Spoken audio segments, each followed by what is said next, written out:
ठीक है, आइए उधर।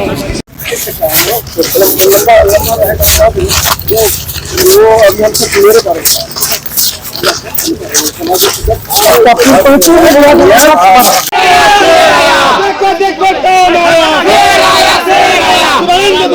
जिंदाबाद जिंदाबाद जिंदाबाद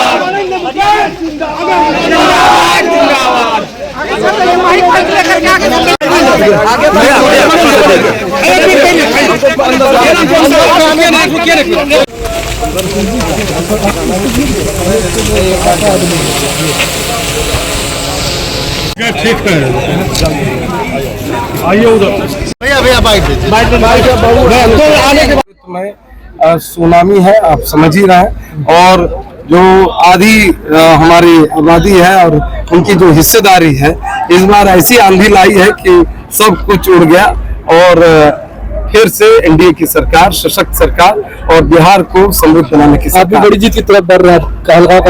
हमारे माननीय मुख्यमंत्री जी, और मैं कह सकता हूँ हमारे मानस पिता, जिसने इस विपत्ति में भी हमको खड़ा करने का काम किया है, उसके लिए फ्रेंडली फाइट थी आपके विधानसभा में। वो भी हमारे तरफ एक तरफ हमारे सारे एनडीए घटक दल के सारे साथी, भाजपा के और एलजेपी चिराग और हमारे हम पार्टी के सारे साथियों ने चट्टानी एकता के साथ दिखाया। पांडव का वनवास खत्म हुआ। पांडव अब किस तरह से कहलगांव विकसित होगा?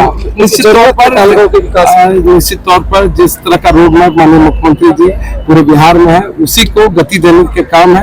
मैं निमित्त मात्र हूँ, माध्यम हूँ। वहाँ से दिल्ली से, पटना से इसको संपर्क करना है, दिल्ली से संपर्क करा के यहाँ पर पूरे बिहार में एनडीए प्रचंड बहुमत। चलिए बधाई।